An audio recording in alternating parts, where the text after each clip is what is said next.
Grupo Parlamentar do Partido Socialista quer hoje apresentar aquilo que são as primeiras jornadas parlamentares desta legislatura,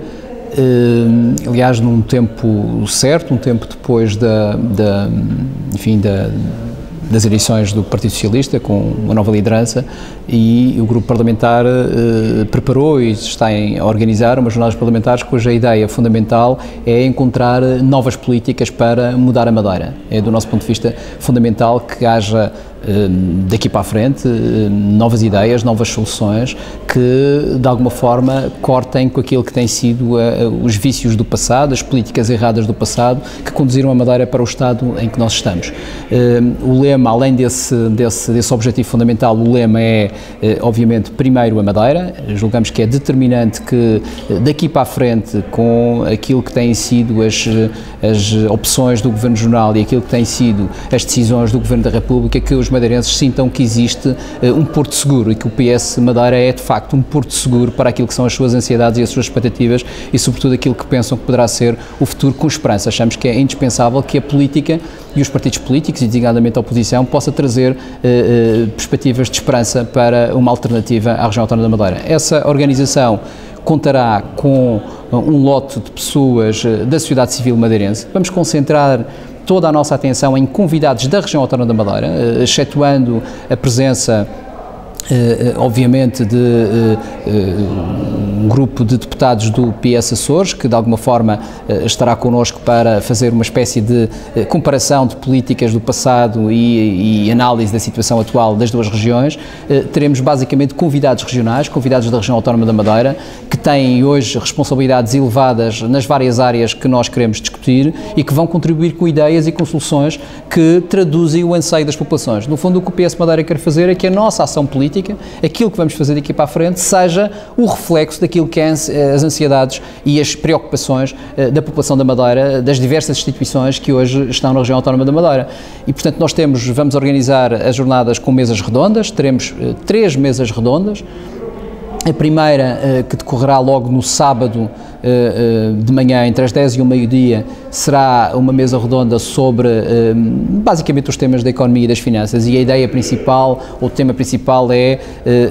como endireitar, digamos assim, as finanças públicas da região autónoma da Madeira sem condicionar ou sem matar o doente, sem matar a nossa economia e garantindo que é possível ter ainda crescimento económico e salvaguarda das questões sociais. Este é o primeiro tema, que contará, como disse, com pessoas externas ao partido, portanto independentes, contará com os deputados do PS Madeira, com alguns deputados do PS Açores e alguns convidados do próprio partido. Este será a primeira mesa redonda. Obviamente que destas mesas redondas, e desta em particular, sairão algumas propostas que depois serão alvo de tratamento político, quer seja no orçamento regional, que deverá ser discutido brevemente, esperemos nós, quer seja no âmbito daquilo que é a discussão do plano de assistência financeira, que, embora estando a ser discutido nas costas de todos nós, julgamos que é indispensável uma análise mais concreta daqui para a frente. A segunda mesa redonda decorrerá nesse mesmo dia, na parte da tarde, e versará um tema importante, um tema cada vez mais importante na região autónoma da Madeira, sobretudo pelos erros estratégicos do Governo Regional e pelos atropelos que o Governo Regional tem feito neste setor, que é o setor da saúde. Nós consideramos que é indispensável uma visão diferente daquilo que deve ser a estrutura de gestão da saúde, que é preciso novas políticas para o setor, que é preciso que a reestruturação do setor, que é indispensável porque gasta demais, mas gasta mal, e esta é uma questão importante, precisamos gastar menos, mas investir melhor. Este é o nosso objetivo, e teremos que, nessa perspectiva, criar uma nova visão para esse setor, de maneira que não aconteça o que tem acontecido, que não hajam, enfim, faltas de pagamentos que colocam a vida das pessoas em causa, e estamos a falar efetivamente da vida das pessoas, porque aquilo que se passou nos últimos tempos é, de facto, uma situação de uma gravidade enorme, porque colocou em causa pessoas que têm, enfim, doenças difíceis, complicadas, e que precisam de determinados medicamentos e que esses medicamentos não estiveram disponíveis durante um determinado período de tempo, o que poderia ter, de facto, gerado problemas significativos. Ora, é preciso evitar que essas coisas aconteçam, é preciso evitar que hajam falta de pagamentos e problemas financeiros na questão dos transportes dos doentes, enfim, um conjunto significativo de coisas que todos os madeirenses hoje já perceberam e que têm que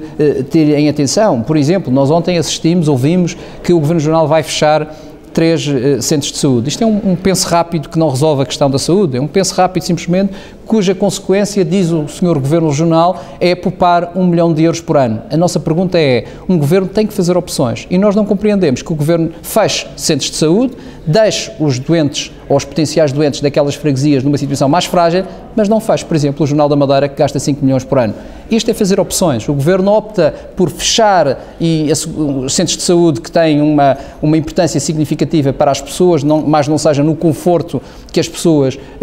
têm que ter no seu dia-a-dia, mas, por exemplo, não tem nenhuma atitude perante um jornal que é, obviamente, todos nós sabemos, uma fonte de, enfim, despesismo e que apenas faz propaganda do Governo Jornal. Nós achamos que é preciso uma solução para o Jornal da Madeira. Nós não defendemos naturalmente que tenha que ser fechado o Jornal da Madeira, mas é preciso que hajam regras, quer do ponto de vista da concorrência, quer do ponto de vista da pluralidade de informação, matérias que não estão salvaguardadas. Finalmente, a terceira mesa redonda ocorrerá apenas no domingo de manhã e será, obviamente, dedicada ao tema da educação. Ora, parece-nos óbvio que a par da economia, da saúde, a educação é um outro pilar fundamental do desenvolvimento de qualquer região. Nós o que queremos fazer é debater este tema, tentando recuperar a importância da educação no seu contributo para transformar a Madeira de facto numa região desenvolvida. Nós temos os piores indicadores da educação no país e isto é factual, não é apenas uma opinião do Partido Socialista, são os indicadores quer do INE, quer de outras entidades que assim demonstram, no abandono escolar, na taxa de analfabetismo, nós estamos de facto bastante atrasados relativamente ao todo nacional. Isto significa um falhanço total da autonomia no ponto de vista da educação e nós queremos recuperar o pilar da educação como fator de desenvolvimento económico e para isso vamos também convidar independentes e vamos promover esse debate no sentido de encontrar respostas para esta questão. No fim desta mesa redonda haverá um encerramento das jornadas, que, como já é do conhecimento público, contará com o líder parlamentar na Assembleia da República, Carlos Jorrinho, contará naturalmente com o líder do PS, comigo próprio e com o líder do parlamentar do PS Açores. Antes de tudo estas 3 mesas redondas, ainda teremos uma ação paralela, que achamos também muito relevante, até para os momentos que vivemos, para os tempos que vivemos. Essa ação paralela decorrerá já na sexta-feira, será uma reunião com os deputados do PS Açores, uma reunião de trabalho, cujo objetivo básico será perceber as diferenças. A ideia é perceber o percurso socioeconómico, de políticas socioeconómicas dos Açores nos últimos 10 anos e o percurso das políticas socioeconómicas da Madeira nos últimos 10 anos. E compreender a situação atual dos açorianos e a situação atual da Madeira. Desde logo concluir por que razão é que os Açores não estão à beira de um plano de assistência financeira que os coloca na situação em que coloca os madeirenses, obviamente, e perceber as diferenças de maneira que se compreenda que a sociedade e os madeirenses e o povo em geral perceba que não chegamos a esta situação que estamos por acaso, não foi por obra e graça do Divino Espírito Santo. Chegamos aqui porque, de facto, cometeram-se erros graves, erros de irresponsabilidade significativos e que, obviamente, tornaram os madeirenses vítimas de uma situação completamente intolerável.